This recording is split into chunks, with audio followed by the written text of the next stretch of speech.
श्री हनुमान जी महाराज जो कि कथा के सर्वश्रेष्ठ श्रोता हैं। प्रभु चरित्र सुनवे को रसिया, राम लखन सीतामन बसिया। कहीं भी हनुमान जी के सानिध्य में कथा होती है तो हम सबसे एक बात निवेदित करते हैं कि श्री हनुमान जी महाराज को सिंदूर चढ़ाया जाता है। हनुमान जी महाराज को अकौआ के पत्रों पर राम राम लिख करके लोग माला बना करके पहनाते हैं।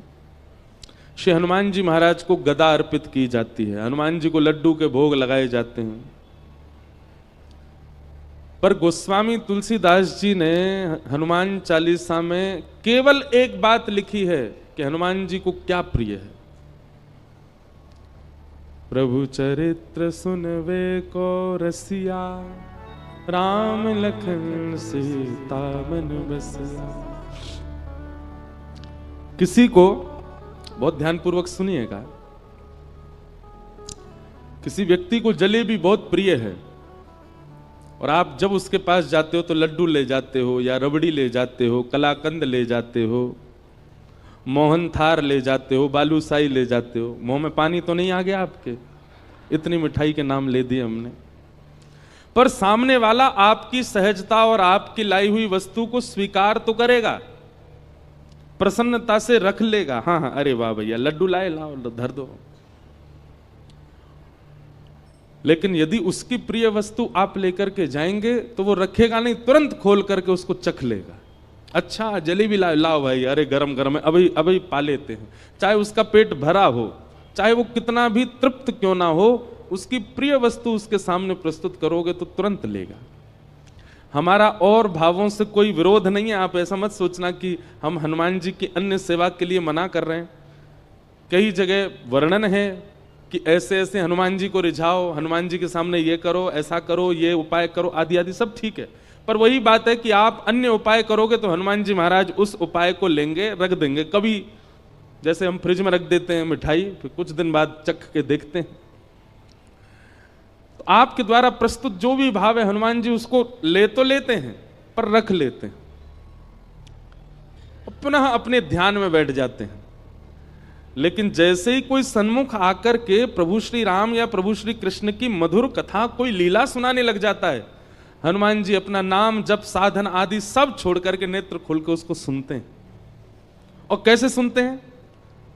यत्र यत्र रघुनाथ कीर्तनम तत्र तत्र कृतमस्तकांजलिं वाष्पवारि परिपूर्ण लोचनम मारुतिम नमत राक्षसांतकम। वाष्पवारि परिपूर्ण लोचनम, नेत्र सजल हो जाते हैं हनुमान जी के कथा सुनते हुए। और कथा वो तुरंत स्वीकार करते हैं। इसलिए हम तो श्रोताओं से भी कहते हैं कि आप कथा सुनकर के जाया कीजिए, कोई अच्छा चरित्र याद कर लिया कीजिए। और मंगलवार शनिवार आपके ऊपर जो भी बुरा समय चल रहा है, कोई हारी बीमारी चल रही है, ब्रजवासी की कही एक बात मान लीजिए, कोई नियम मत कीजिए, हनुमान जी के पास हर मंगलवार जाकर के एक भक्त या भगवान का चरित्र सुना करके आओ। महाराज 108 सोमवार, वो क्या बोलते हैं, 108 मंगलवार, 11 मंगलवार आदि आदि, ये सब क्रम है कि जाओ हनुमान जी के पास जाके चोला चढ़ाओ, ये करो, तुम्हारे आर्त दूर हो जाएंगे। हम कह रहे हैं 108 मंगलवार में जो फल मिलेगा ना, वो एक मंगलवार में कथा सुना दो हनुमान जी को, उसी से ही प्रसन्न हो जाएंगे। इतने इतने रसिक हैं हनुमान जी कथा के। लेकिन हम सारे साधन करते हैं हनुमान जी को रिझाने को, वही नहीं करते जो हम सब रोज गाते हैं, हनुमान जी के सामने ही गाते हैं। जब हम कहते होंगे ना प्रभु चरित्र सुनवे को रसिया, हनुमान जी कहते हैं तो पता है तो फिर क्यों नहीं सुनाता मुझको?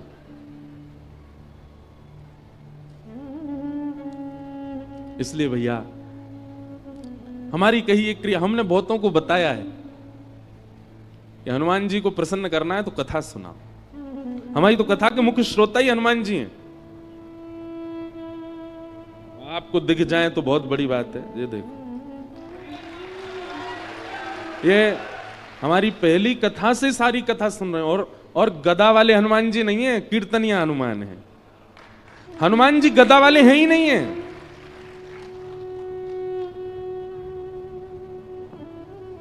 गदा पर अगर दृष्टि जा रही है तो इसका मतलब आप हनुमान जी का प्रभाव देख रहे हो। पर हनुमान जी का अगर स्वभाव खोजो, हनुमान जी के हृदय में झांक करके देखो, तो हनुमान जी गदा तो उठाते ही नहीं है, बहुत कम। वह उठाई थी राम रावण युद्ध में, उसके बाद हनुमान जी गदा साइड में रखी रहती है। हनुमान जी के हाथ में तो करताल रहती है, कीर्तन करते हैं। हनुमान जी के हाथ में तो वीणा रहती है, हनुमान जी वीणा बजाते हैं। चारुलता सखी के स्वरूप में निकुंज में जब राम जी जाते हैं तो रात भर वीणा सुना करके राम जी को सुलाने की सेवा है हनुमान जी की, वीणा बजाते हैं।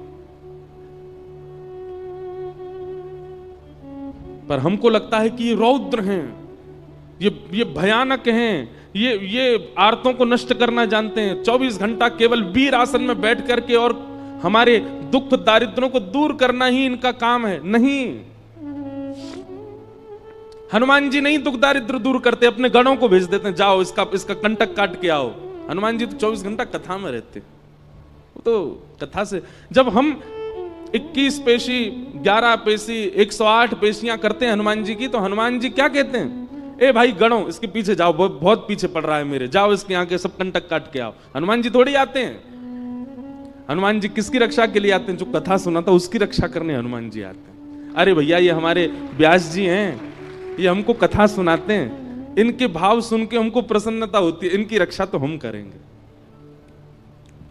इसलिए हमारी प्रार्थना है, पंचमुखी हनुमान मंदिर के प्रांगण में कथा हो रही है, आप श्रोताओं को एक ही काम करना है, 7 दिन के इस कथा प्रसंग में कुछ भाव, कुछ लीला, कुछ प्रसंग जो आपको भा जाए उसको याद कीजिए, उसको स्मरण कर लीजिए।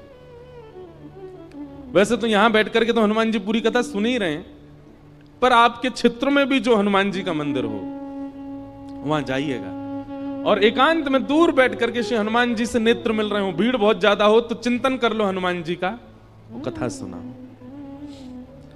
हजारों लाखों की भीड़ मंदिर में होगी, लेकिन हनुमान जी आपके सामने ही बैठे होंगे क्योंकि आप कथा सुना रहे हैं। तो आपसे हमारी प्रार्थना है, हनुमान जी को कथा जरूर सुनाया करो। गोस्वामी तुलसीदास जी को राम जी मिले ही हनुमान जी की वजह से, और हनुमान जी मिले कथा की वजह से।